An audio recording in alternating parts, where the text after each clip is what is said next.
Believe it or not, he was born and raised in Dallas, so he's not a muhajir, right? Like me or a lot of us here. He is one of the Ansar of Palestine, right?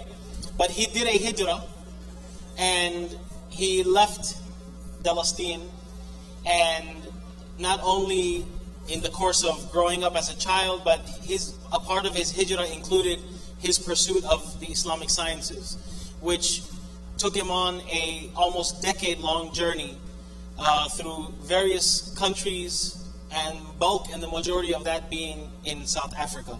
Mufti Wasim has been serving back in the United States for quite some time. Him and his father and his family, they are known for organizing Hajj groups, so he has been serving in that capacity for a very long time. MashaAllah, has a lot of experience, and experience also from his father. Most recently, Mufti Wasim Khan was serving as the resident scholar at the Islamic Center of Frisco, and now he is serving as the resident scholar at the Islamic Center in Aubrey, and also serving at IACC and at Taqwa Seminary as well. So without further ado, inshallah, I would like to welcome Mufti Wasim Khan to our community. I am your host, I am your toast, Abdul Rahman Bashir, right?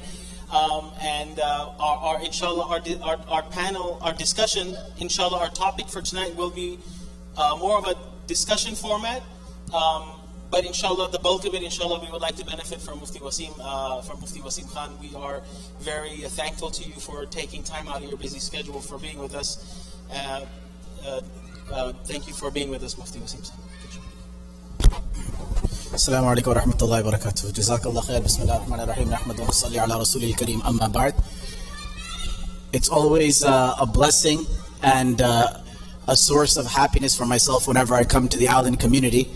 Imam Abdul Rahman Bashir is not just a dost when he's a host, but he's a dost outside of being a host as well. And mashallah, he's one of the few that is a dost and a host and the one who roasts me as well. He's amongst the few. But khalas, it's okay, we will allow him. He is much older than I am, very old.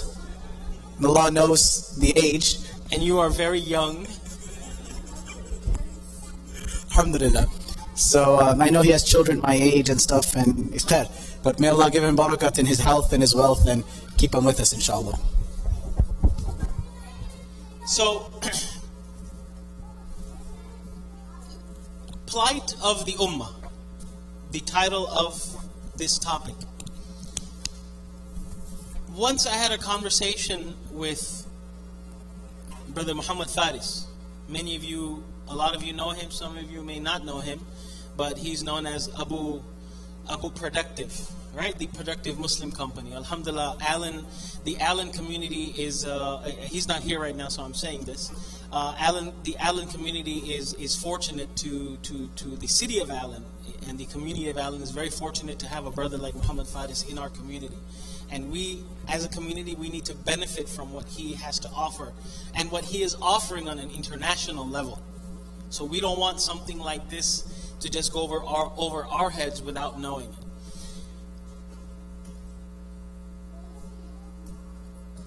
Last year or so, when the crisis in Burma, aka Myanmar, was getting out of hand, before last year, but last year, we were still getting news and reports, and I had, when we were together in Hajj last year, Sheikh Suleiman Mullah told us his first-hand experience of how the situation is, and we had this discussion about how, like, constantly, every time you scroll down on Facebook, every time you're watching you're reading the headlines or watching the evening news, every now and then there is something that is going on, and not just on a global level, but more particularly, especially within the Muslim Ummah, right? This is not to take away from anyone's hardship or anyone's calamity, but in particular, when you look around on a global level at groups of people who are persecuted because of what? La ilaha illallah Muhammadur Rasulullah, right? And you hear this so much that this bombardment and overflow of constant news and information to an extent makes us know. Oh, an earthquake? Oh, another earthquake. Oh, another hurricane. Oh, another hurricane. And for those of us who have ever experienced a natural disaster firsthand, you know what I'm talking about. You feel that the threat and danger. How many of us over here have been in a natural disaster? What natural disaster? The big one? Oh, subhanallah. And what? And floods in Pakistan? Anyone else? You were in Kashmir last year? The floods in Kashmir last year? Who else? Huh? Earthquake where? Panama City? You have your hand up, or are you just calling your kid? Oh, okay. So, I personally went through, I wasn't in the actual hurricane, but the aftermath of Katrina, right? I came back to that aftermath. We left at the last minute.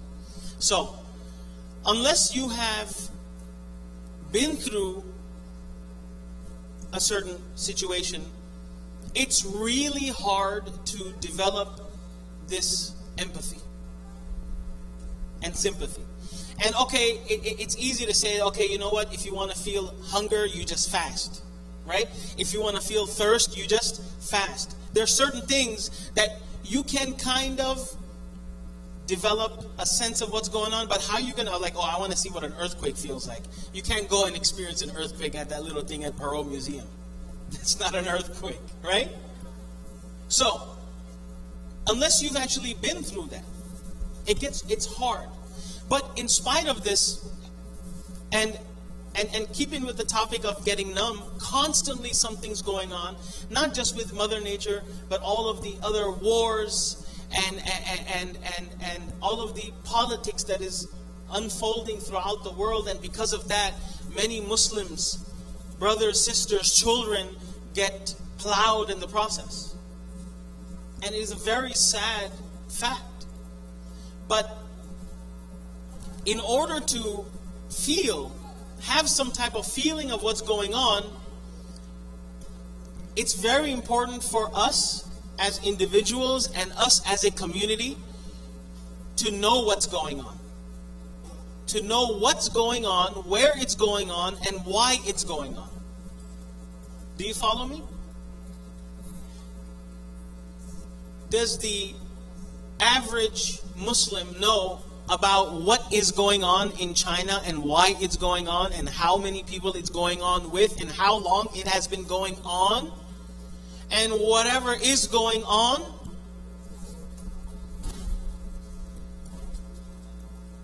the crisis in Palestine, why it's going on, how long has it's been going on, how many lives have been lost in the process, in general.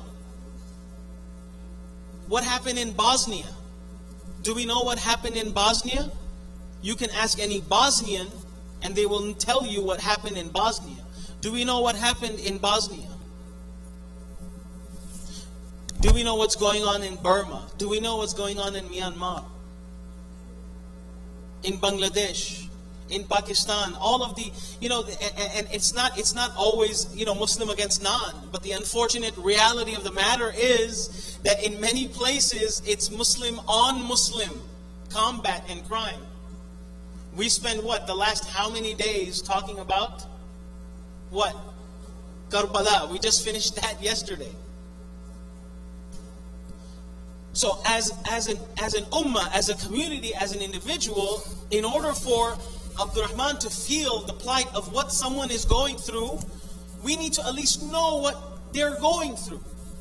And a dua that you make for something that you know about will have a different effect and taste than a dua made without without that emotion that comes about by knowing about what's going on.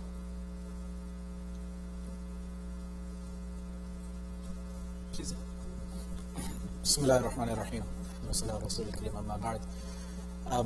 There's no doubt, as what Imam Rahman Bashir is mentioning, Facebook, YouTube, WhatsApp messages won't give you the feeling. For me, Palestine was just a city that I read about, came up in the story of Masjid al-Aqsa, and Masjid al-Aqsa was just a land. Until I had the opportunity of going there. And once you experience what other people are going through and their difficulties, you begin to count every single blessing of yours. The brother Imam Rahman Bashir mentioned Bangladesh. I remember when I was in Bangladesh and a hartal happened. And for those who know Bangladesh, they know hartal is very common over there. Hartal is a strike. And all of a sudden, in the middle of nowhere, people on the street randomly started taking sticks and breaking glasses of random cars. And very quickly in the middle, you can get caught up with this. In the middle of someone else's problem, someone else's frustration, it's coming out on you. I was in Jordan a few years ago, and I rented a car with my friend, and we drove from the Syrian border to the Saudi border. And it was 2013 December, 17th, 18th.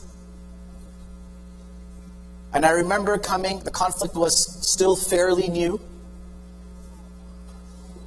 I remember standing at the border camp, the Za'atara camp, where over 100,000 refugees were there. And as I walked into this camp, it was surreal. It was an entire city. Putting that into context, there are 80,000 people that live in Allen. And there was an entire population of Allen, nay, more than that had no homes, no value, nothing. One of my friends who visited and intimately spent time in the camp, they came face to face with a mother. And the mother was crying. And the mother said, I don't know how I'm going to move past this. So the person asked, what's happened? What's going on? She said, I had 6 or 7 children, and times became very difficult on us. And in the difficult times, when we needed food and just basic sanitary needs, and when we asked for these things, I mean, these are not non-Muslims, these are Muslims who are responding to these crises. Who said, instead of helping us out, they said, give us 2 of your children, 3 of your children, and then we'll help you out. And she said, I had to make a decision at that time for the survival of my family. Which 3 children am I going to give up? In the hands of a stranger whose intentions I know are wrong. And she says that time has become more struck and more difficult in my life now, that I have to make that decision again. I tell people commonly, and one of the reasons why I stay away from this type of conversations for a number of reasons, but it hits me at my heart. I reflect to myself, imagine after I pass away, on the day of judgment, we hope that Allah will admit us into Jannah. One day I have to sit next to Rasulullah sallallahu alaihi wasallam. And one day me and him will start talking. And possibly in that gathering there's going to be a small little blondish haired girl with hazel eyes, 5 or 6 years old. And the Prophet would ask me, what era did you live in? And I would say 2019. This was the time that I lived in. What era did you live in? And she will say the same era. The Prophet would ask, how is it that you ended up here so early? And her response would be that we were showered with bombs and showered with acid and chemical weapons. And I think to myself, what would I respond if the Prophet turned towards me and said, what did you do to alleviate the pain of this little girl? Because Allah has equipped us. We are the wealthiest Muslims that are on the surface of this earth. We are the wealthiest as a conglomeration together. And who hold those values at the same time. We are the wealthiest masjid goers. Go look around elsewhere in the world, you won't find this example everywhere. We are the most active Muslim community globally. I had the opportunity of praying salah in the largest masjid in UAE, the Sheikh Ziyad Masjid. Asr Salah. Wallahi, I counted more domes to the masjid than the musallis for Asr.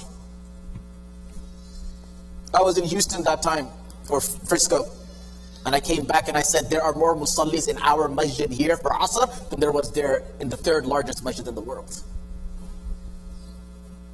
I'm not talking about that. We have everything. But how do we alleviate this pain? Until we don't walk. And that's why Allah says, وَهَلْ مِنْكُمْ إِلَّا وَارِدُهَا. In the Quran, Allah says that even though we're going to go to Jannah, we're going to cross over Jahannam. Even though we're going to Jannah, we're going to cross over Jahannam. Allah shows us Jahannam still. He reminds us, فَسِيرُوا فِي الْأَرْضِ فَانْظُرْ كَيْفَ كَانَ عَاقِبَةُ الْمُتَّقِينَ. Go through the earth and look around and see what is going on with people. See and travel and experience. And until we don't leave from our safe zones, and we don't talk to other people, and we don't see what the world is about, we will be living in this bubble of perfection. And this bubble of where the world's problems don't touch us, it's not my issue. And this goes for anyone's problems, regardless, whether they're Muslim or not Muslim, whether it's the border wall in Mexico, or whether it's the crisis around the world. Regardless of where the crisis exists, our job is to have that feeling for it, regardless of where it is. Did you want to add something to that? The Prophet ﷺ, he, throughout his life, encouraged and instructed the Sahaba to feel for others all the time. The Prophet ﷺ, you know, the first instructions that the Prophet ﷺ gave formally after entering Medina are coined in a famous hadith of the Prophet ﷺ that we receive from Abdullah ibn Salam, that I heard all the hoopla about the messenger coming into Medina, Yathrib, and I went to the big crowd and I made my way into that crowd, into the thick of the crowd, until I was in front of, until my eyes set on the face of the Prophet ﷺ. And he said that when I saw that man, عرفت أن وجهه ليس بوجه كذاب. I realized that that's not a face of a liar. And he said, O people, afshu salam, spread salams, wa at'imu ta'am, and break bread together. Right? What are the first two things? Spread salam, at'imu ta'am, break bread, wasilul arham, be good with your relatives, wasallu bil-layli wan-nasu niyam, pray in the darkness of the night when others are sleeping. There's a difference between the prayer in jama'ah, right? There is no being subtle with the fara'id prayers, okay? Fara'id prayers are meant to be offered out in the open in congregation where others can see. Everything else should be offered where others don't see, especially the qiyam prayer. Yeah, that's when you get your alone time to feed your soul. And then the Prophet ﷺ says, you will enter Jannah in peace. So, the first thing that is important in order to build a connection with the people around you is what? What's the icebreaker? When we see a new sister in the community, at these events, when we see a new brother, a new family in the community, right? A new face in the community, What instructions do we have from the Prophet sallallahu alaihi wasallam? Break that ice. Assalamu alaikum. How are you? Or assalamu alaikum. Whatever. Assalamu alaikum. Or salamu alaikum. Break the ice. And then, does the conversation end at assalamu alaikum? No. Obviously, when you break the ice, what's your name? This is my name. Where are you from? Etc. etc. etc. Welcome to the family. وَأَطْعِمُوا الطَّعَامَ, and break bread together. Relationships, building relationships. This is how it starts. Okay? In order for us to have a pulse and a feel and emotion for the ummah abroad, we need to learn how to appreciate the ummah in front of us. The community, what is the ummah to us? Right now, I'm sitting here. Who is the ummah to me? The people around me. My Muslim brothers and sisters around me, wherever I am, that's my local ummah. If I can't connect emotionally or can't connect socially with the ummah around me, then how can I have that emotional attachment? Because the ultimate goal from this, the Prophet ﷺ talked about what? The icebreaker. Say salam. Give food, and guess what? The Prophet ﷺ gave an example. Al-Muslimuna ka'a'da'i jasadin wahid. The Muslim ummah, Muslims, brothers, sisters, young, old, Arab, non, it don't matter. All of the Muslims, their relationship to one another, regardless of the tongue, the color, the shade, the culture, the level of spice or absence of, they are all like different limbs to one body. One body. إِنِ اشْتَكَى مِنْهُ عُضْوٌ, if one part of that body is pricked or goes through hardship, تَدَاعَى لَهُ سَائِرُ الْجَسَدِ بِالسَّهَرِ وَالْحُمَّةِ, the entire body responds with restlessness and a fever. Right? If you have a toothache,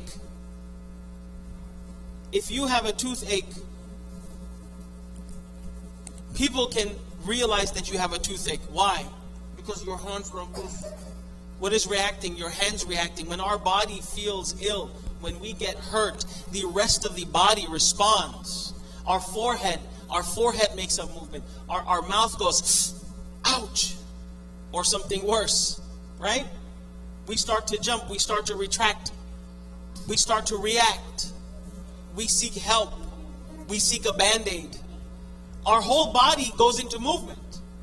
The rest of the body doesn't say like, oh, you know what, buddy, foot, that's your problem. Let the foot take care of it. And we use the foot. The foot has to open the band-aid and the foot has to apply the band-aid. In order to fix the problem, the hand has to respond. The eye has to respond. That coordination is needed. If the band-aid's not in front of you, your body's got to walk. Your hand's got to move. Your leg's got to move. There is some type of movement involved when any one part of the body is hurt. Brothers and sisters, as a body, we are being extremely hurt. Hurt beyond words. Hurt beyond description. We are sitting in a masjid, on carpet, in a climate-controlled atmosphere, without the imminent threat of what? Danger. Of danger. Are we? If we were in imminent threat, we wouldn't be here. We are having a barbecue outside in the open,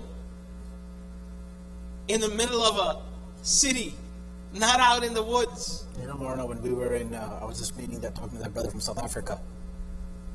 When I was in South Africa, you could not have a barbecue in the open. I know of enough of my friends who were shot on the way to Fajr Salah. My first week in South Africa, the Imam was going to lead, he was a youngster, student, he was going to lead Jum'ah Salah. He had a cell phone, and for that cell phone he was shot, killed and robbed. And instead of leading the Jum'ah, the community led his janazah, that Jum'ah. The aspect of just being able to walk and come back. You know how many masjids, Marana, over there are broken into? The masjids all have security systems and barbed wires. and people standing because people are in the salah and someone is carjacking them from the back. SubhanAllah. I mean, these are things that we take for granted. Look, we live where? Allen, in the country of Mexico. As we sit here, as we enjoy being Muslim, as our communities are growing, as our community inshallah will be growing physically very soon, and with everything that us as a family enjoys, right? How many of you agree with me that, alhamdulillah, and if you feel like I may be wrong, let me know later, inshallah, to see how we can do better. But the atmosphere at the masjid right now, do you agree with me that it's a very warm and welcoming, hospitable environment for everyone, for sisters, for brothers, for kids, for young and old? We have the freedom to celebrate our identity, our being Muslim, while right now in China, 1 million Muslims out of 10 million Muslims. That's a lot of Muslims. Some say the estimate's up to 20. From 10 to 20 million Muslims, 1 out of every 10 or 15 or 20 Muslims is being held in a camp, and they are being rewired, so to speak. They are being taught the religion out of them. Where the entire population, it is considered that area of Muslims in China is considered the most heavily monitored area on earth. Where they are not allowed to keep conventional, traditional Muslim names for their children anymore. They cannot keep what is considered a sunnah beard anymore. They are not allowed to fast anymore. Now, what do you mean they're not allowed to fast? They have cops going around with hors d'oeuvres, with food, forcing people to eat it during the day in Ramadan. These are sacrifices that are being made right now for a community that cannot. I hope these things are not totally oblivious to most of us. But masajid that have centuries in history gone, demolished, lamho ki tarikh, sadiyon ki tarikh, lamho mein khatam. Right? Things that have been standing for centuries upon centuries. I'm sure I had the opportunity of going to China a few years back. And you didn't mention that to me when we were talking about this. कभी अर्श पर कभी फर्श पर कभी उनके दर कभी दर बदर हमें आशिकी तेरा शुक्रिया मैं कहां से गुजर गया कभी रास्तों में तन्हा कभी हूं मरूद सहरा मैं जुनून का हम सफर हूं मेरा कोई घर नहीं. So anyway, when I went to China, for those of you who got it, you got it. For those of you who didn't get it, it's all good. I was in China a few years back, and Marna, there is in Beijing, in Linjia and Lanzhou, I prayed in 2 masjids that were 500 years old. And then I went to Beijing, and in Beijing I prayed in a masjid 1100 years old. And then I stumbled upon another masjid in Beijing where I prayed salah in a masjid that was 1200 years old. Then I went and I prayed in a masjid in Xi'an that was over 1300 years old from the time of the Sahaba Ridwanullah alayhim. 8 Sahaba went to China. 8 Sahaba as businessmen.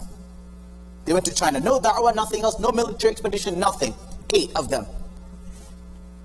And their honesty and integrity monopolized the market. Complaints were lodged, remove these people. They're monopolizing the market. The emperor put a royal decree to remove them. The community said, if they're going, we're going as well. ليس الملك الذي يملك على رؤوس الناس إنما الملك الذي يملك على قلوب الناس. The king is not the king who rules over the heads of body and the heads of people. The true king is the one who rules over the hearts of people. When Hassan al-Basri rahimahullah entered Baghdad, there was a commotion. Harun Rashid thought that there was a rebellion. So he asked Zubaydah what's going on. And she said the real Khalifa has just entered. She said the real Khalifa has just entered. So going on. When I was in China, so those 8 Sahaba, when they packed their bags, the community began packing their bags. The emperor called them back. When they all came, the emperor said, where is everyone going? They said, these people are leaving, we want to follow them. The emperor said, okay, you know what? No one's there anymore. Come back. I'm going to lose my kingdom. So he called the 8 Sahaba back. 14 centuries later, 10 to 20 million Muslims are there. These places in Beijing, Marna, it is easier to find halal food in Beijing than it is to find in Chicago Sharif. And that says a lot for those who know Chicago Sharif.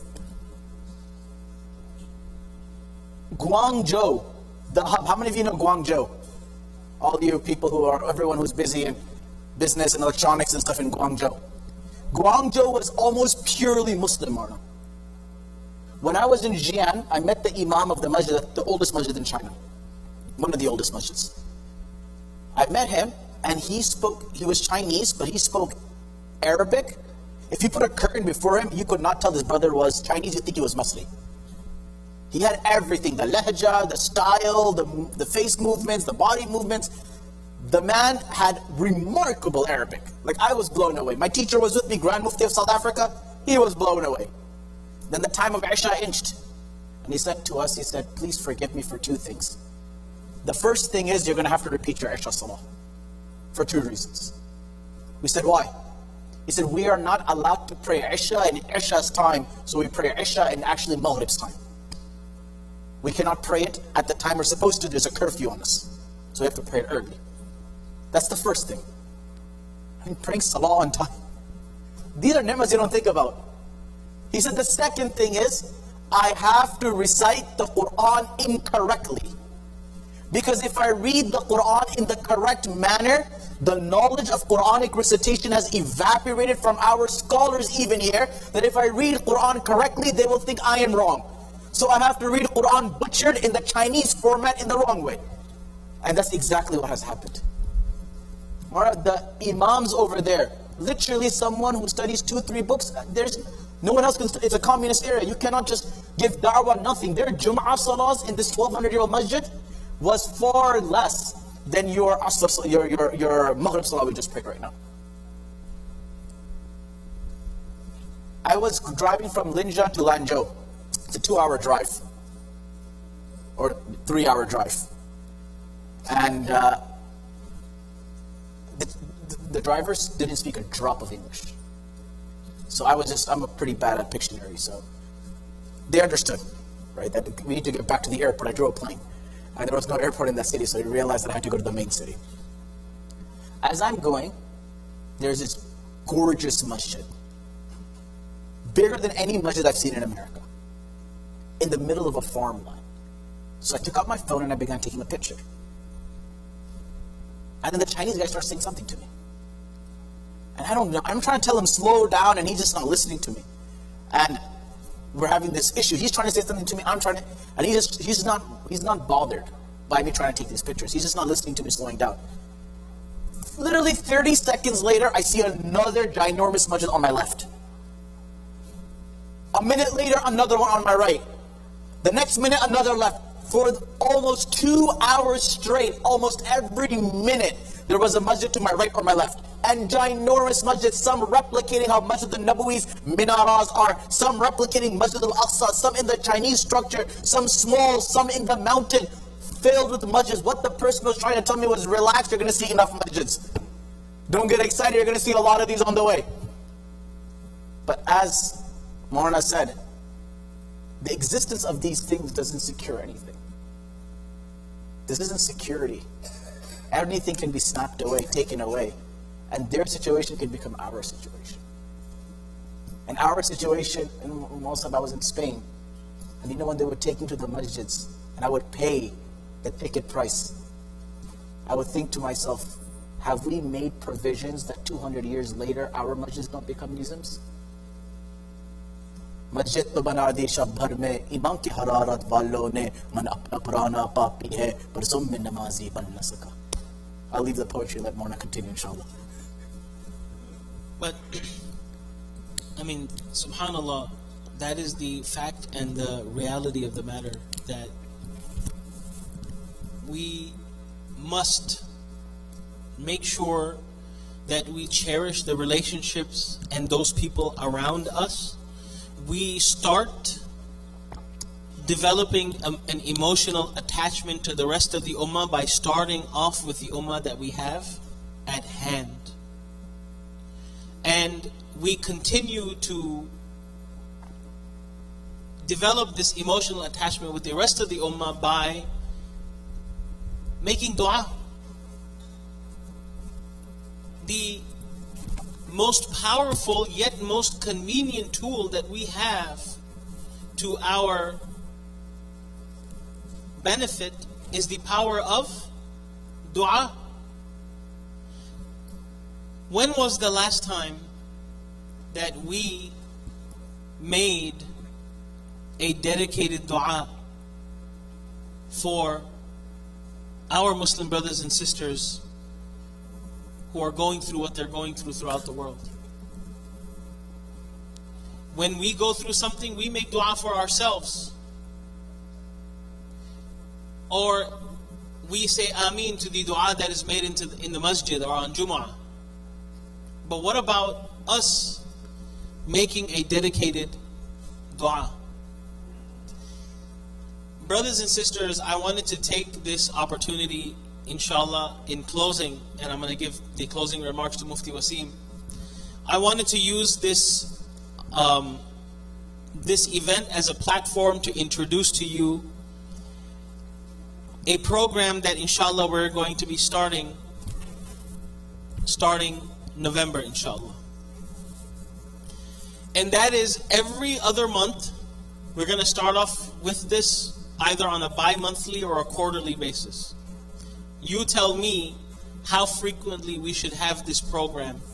But every other month, we are going to have a community congregational qiyam and dua for the entire ummah. One night a month. Or after Salatul Isha, and this is without any gimmicks, without any, no formalities of food. We get together for Isha, and after Isha as a family, brothers, sisters, children, we do a qiyam, and we follow that qiyam with a dua. And every time we have this event, we as a community are going to familiarize ourselves with one area, one region, or one group of people's plight, their history, what happened, what's going on, and what price they have paid thus far. As time goes on, we are also going to visit other atrocities. How many of us know what happened in Bosnia? How many of us remember that something happened in Bosnia? As an ummah, it's very important for us to understand and know what's going on in the ummah so that we can develop that emotional connection, so that we can be moved by what's going on and appreciate the blessings and the gifts that we have. So, inshallah, I put my trust in Allah subhanahu wa ta'ala, and I hope and I'm looking forward to the community coming together, inshallah, on these evenings where we get together and we have a dua and a qiyam and a dedicated presentation for what is going on. And at the same token, we may even have the presence of an organization in the event that you would like to financially contribute, or you could be guided towards the routes that you can take to facilitate that type of donation, inshallah. Do you think that this is a good program and a good initiative to start as a community? So I can count on everyone, inshallah, showing up to these. Jazakumullahu khair. and I will give the closing remarks, inshallah, to Mufti Wasim. We will take 2 questions, inshallah, one from the sister side and one from the brother side. I know it's a school night. It was a school day, sorry, not a school night, but it was a school day. So inshallah, we're going to wrap it up and give enough time for people who want to go back home, inshallah, before Isha, before the Isha adhan. They may go ahead and do so, inshallah. So, you have a nice Imam. If it was me, I would have kept you hostage till Isha. But I had the pleasure of living in England and South Africa and visiting Canada often, and spending a lot of time in a lot of the cities nearby. And I noticed that the American Muslims don't have the same pain as the Muslims of England and South Africa. And I reflected very strongly on why that is. And in my little research and making my mind play a little gymnastics, what I saw different there than from here was that in England and South Africa, there is a culture, when they refer to one another, they call them their brother. You can feel that person saying, Brother Abdurrahman, he feels that this man is my brother. We've reserved brother and sister for the convert brother and sister in our community. And everybody else in the community is called by first name. We haven't harbored that relationship of brotherhood and sister because we haven't recognized one another as like that. And seeing that makes them, when they can consider each other to be family, then they have an extended family. But the one who doesn't sit together at home with his parents, how do you expect him to stay in touch with his grandparents and his uncles and aunts? The one who cannot maintain a relationship with the family at home that Allah has given him, they're going to be disconnected from everyone else. So first we have to connect here, feel the pain of one another locally, whether it's someone whose family member passed away, someone's gone through a divorce, whatever happens in our community, we feel it. And when we bring this into us locally, then internationally the pain will also be felt in us. Lastly, I want to say Jazakallah khair to the committee here, to our beloved elderly senior scholar Imam Abdurrahman Bashir, who with his love and muhabbat and his age and wisdom had thought my presence would be Jitero. Jazakallah khair, Mufti Wasim, for coming. Question from this side.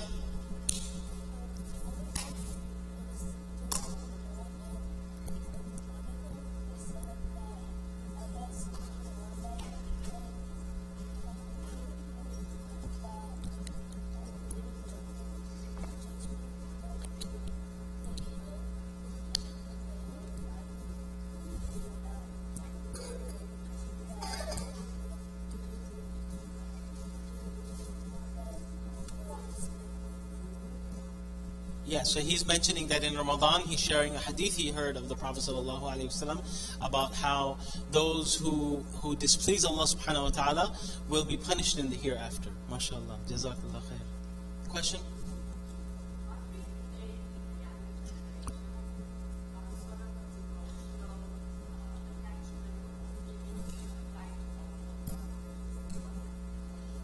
So the question is, how do we get our children to get this emotional attachment to what's going on?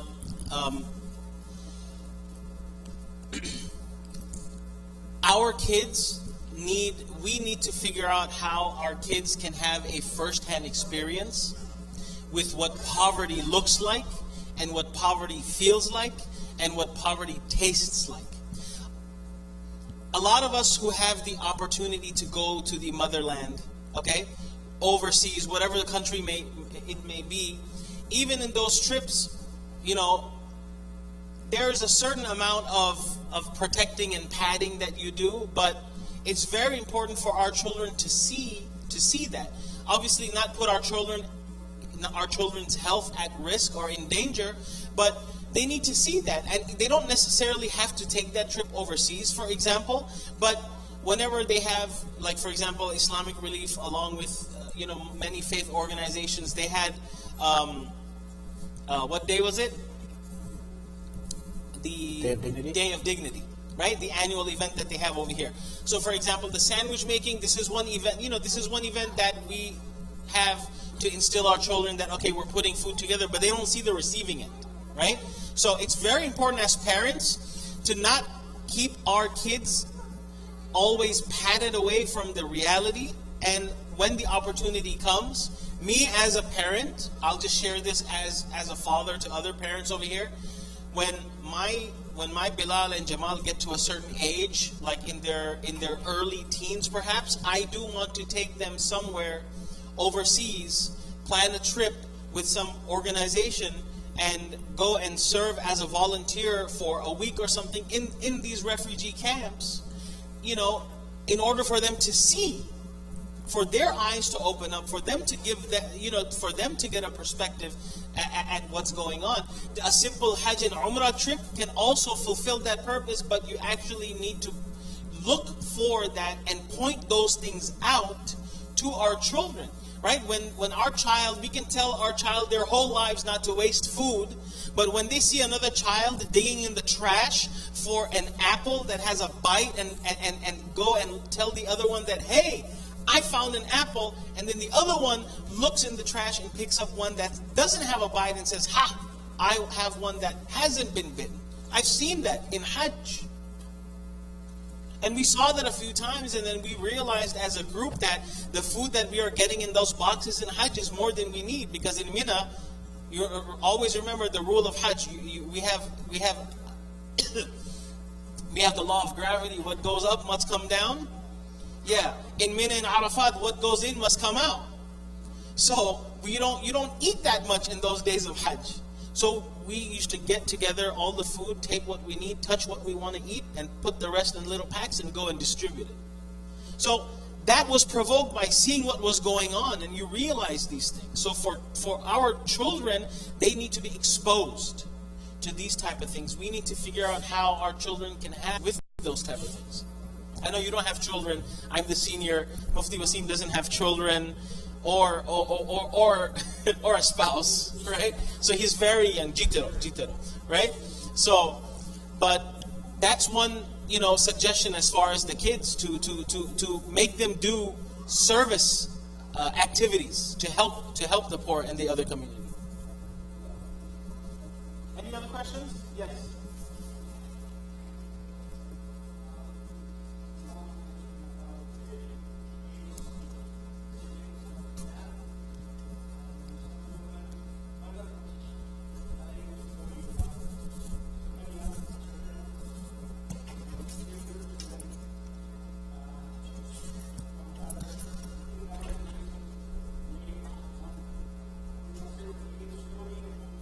Yes, I heard it firsthand from one of the girls, the story that I had mentioned about the mother and her children.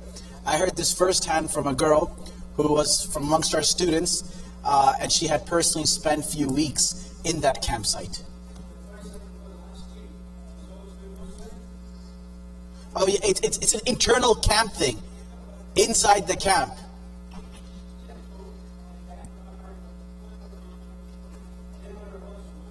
Oh, everybody's Muslim. This didn't happen by a non-Muslim. This happened by Muslims. Atrocities in Muslim refugee camps by Muslims itself, by one another, in those calamities is also a big issue that no one speaks about.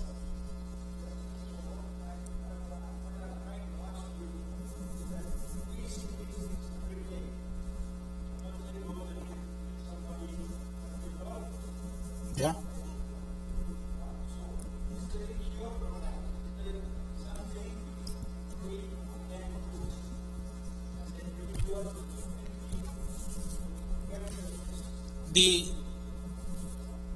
We have to be the change we want to see. And I know as very rudimentary that sounds, the fact of the matter is that I can't do something sitting over here that's going to have a ripple effect and make a difference directly down there. But if we all live our lives, right? We all heard the story of Karbala, right? And how things went down like that. If we all make a commitment to ourselves that I will live every single day of my life till I die, not hurting someone's feelings, not physically harming someone, not disrespecting, dishonoring someone, and that's in my control. I can control to an extent if someone tries to physically hurt me, but I can't save the entire world. But I can do what's in my capacity. But one thing that we can do that does have a ripple effect, and we don't know about the effect, is dua. Right? So, for example, let's imagine this entire masjid that we are sitting in is a pool. Imagine this is a big community pool. You've been to the Allen Nanatorium? Yes or no? Yes. Really? We don't go there? Okay. So, you have a whole body of water. If I take a cup of water, a bucket of water, and I extract a bucket of water from that corner, is the effect of that going to be visible at all? But can you put your money and say that, oh, I didn't see an effect, so there's no water that is missing from the pool? Can you say that? Water is clearly missing. Can you see the effect? No, you won't see the effect. You can't see the effect. Because we are not meant to see at times we are not meant to see the effect of our dua, so it keeps us busy in making dua. Sometimes Allah subhanahu wa ta'ala, one of the reasons we go through the ups and downs in life is because when we are down, we make dua, and that becomes so pleasing to Allah subhanahu wa ta'ala and so worth our akhirah that when we get out of that situation, we forget, we go back in the situation, so it makes us remember again. Man sarrahu an yastajib Allahu lahu 'inda shada'idi falyukthir min ad-du'a fi ar-rikha. If you want the du'as to pull through in your tough times, you better remember Allah subhanahu wa ta'ala in the times of comfort as well. Abundantly. So dua is definitely one thing that we could do, and tell ourselves that I will not hurt anyone. And by the way, not hurting anyone also means not being hurtful to our spouses within the family, as a father, as a mother, to our children. Right? Our children turn out based on what they see and experience from their parents, amongst other things. So we have to be that dedicated person, that dedicated Muslim, that I am not going to physically harm, emotionally or mentally or spiritually harm, not just anyone around me, but even within my own house, and starting with myself.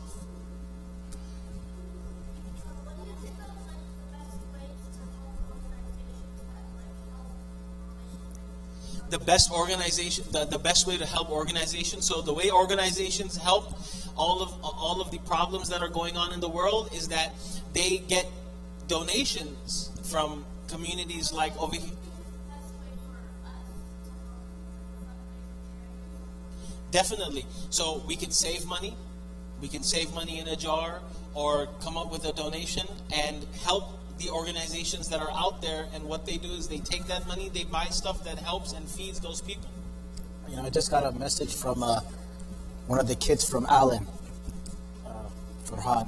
He was telling me that he's raising funds and selling chocolate and candies and raising funds. So mashallah, it goes far. We have students who who sell stuff and do bake sales to help certain causes, like the Sunday school, etc., etc. Inshallah, we could probably work on something where we can have an initiative and give the kids in our community a goal to raise this much through selling or whatever.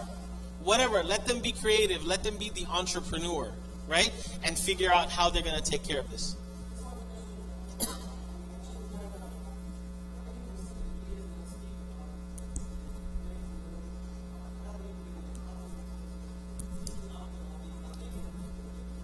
So, if the question was, are Muslim leaders doing anything about it? Not much, if anything. Why? That's not a very simple answer. Yeah, I mean, may Allah subhanahu wa ta'ala guide us as an ummah. May Allah subhanahu wa ta'ala guide the leadership. These unfortunately, these things have been going on in the ummah from the offset. The Prophet ﷺ said that I made 3 du'as from my Lord. فَأَعْطَانِي مِنْهُمَا ثِنْتَيْنِ وَمَنَعَنِي وَاحِدٍ. My Lord granted 2 of my wishes, 2 of my du'as, وَمَنَعَنِي وَاحِدًا.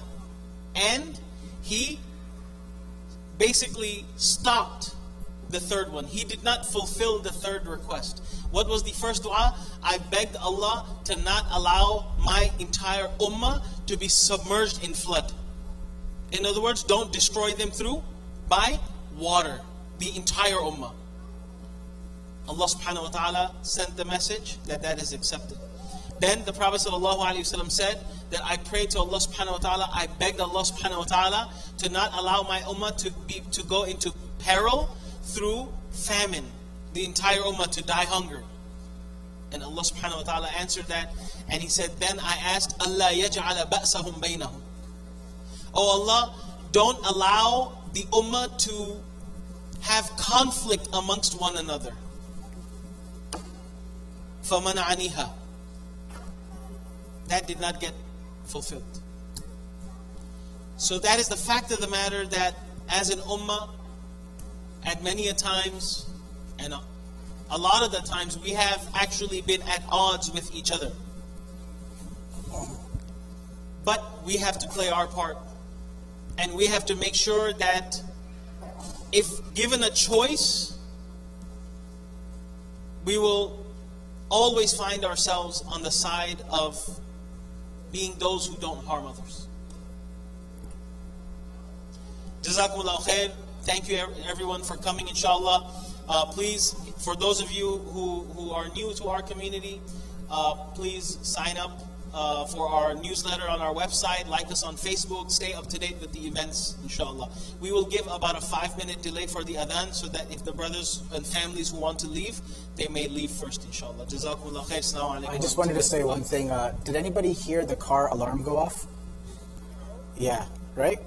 I did that for his marriage joke. Oh. Assalamu alaikum wa rahmatullah. His keys are on his waist.